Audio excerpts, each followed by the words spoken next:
அனைவருக்கும் அன்பு மிகுந்த வணக்கம்.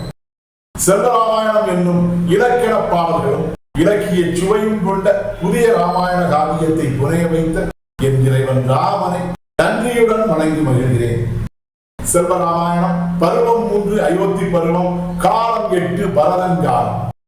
உமக்கே உரிமையானது இப்பணி, இதை கடமை உணர்வுடன் செய்வீர் என்று சத்துருக்கன் பரதனை நோக்கி கூறுதல். பாடல் எண் 967. அண்ணனே நீர் அறிவீரே, அருந்தந்தைக்கு இனிதே, விண் சொர்க்க பயணமருள் வினை உமது பணியே, திண்ணமாய பணியாலே திரளும் அறக்கணியே, கண்ணியனே எண்ணிடுவீர் கடமையாம் அவ்வினையே. இதுவே 967வது பாடல். இந்த பாடலுக்கான விளக்கத்தை காண்போம். அண்ணனே நீர் அறிவீரே, அருந்தந்தைக்கு இனிதே என்ற முதல் வரிக்கான விளக்கம். என்னுடைய தமையனே நீர் அறிவீர், நம்முடைய அருமை மிகுந்த தந்தைக்கு இனிமையுடன் சிறப்புடன் நாம் செய்ய வேண்டிய பணியாகிய விண் சொர்க்க பயணம் அருள் வினை உமது பணியே.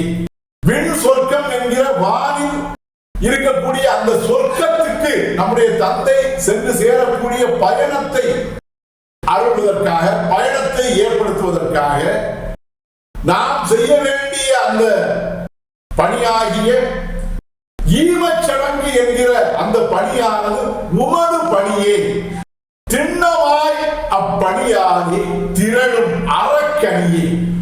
மிகவும் உறுதியாக அந்த பணியை நாம் செய்தால் அதனால் திரண்டு எழுந்து அறக்கணி என்கிற பெரும் நன்மை உருவாகும். நம்முடைய தந்தைக்கு சொர்க்கத்தை அடையக்கூடிய பெரும் நன்மை உருவாகும். கண்ணியனே எண்ணிடுவீர் கடமையா அவ்வினையே. எனவே கண்ணியம் மிகுந்த என்னுடைய தமையனே, நீர் அந்த கடமையை செய்யக்கூடிய, அந்த பணியை செய்யக்கூடியது உம்முடைய கடமை என்பதை நீங்கள் எண்ணி பார்த்து உடனே அந்த கடமையை செய்வீர் என்று தன்னுடைய தமையனை நோக்கி சத்துருக்கன் அன்போடு கூறினார். இதுவே 967வது பாடலுக்கான விளக்கம். செல்வராமாயணத்தின் 968வது பாடல் மற்றும் அதன் விளக்கம் ஆகியவற்றை அடுத்த பகுதியில் காண்போம். இறையருளால் அடியே இயற்றிய நல்லதோர் இலக்கியத்தையே செல்வராமாயண காவியமாக உங்கள் முன் தொடர்ந்து வழங்கி வருகிறேன். உங்கள் அன்பையும் ஆதரவையும் தொடர்ந்து தந்து இந்த புதிய ராமாயண காவியத்தை அனைவரிடத்திலும் கொண்டு சேர்க்குமாறு உங்களை அன்போடு கேட்டுக்கொள்கிறேன். அனைவருக்கும் நன்றி, வணக்கம்.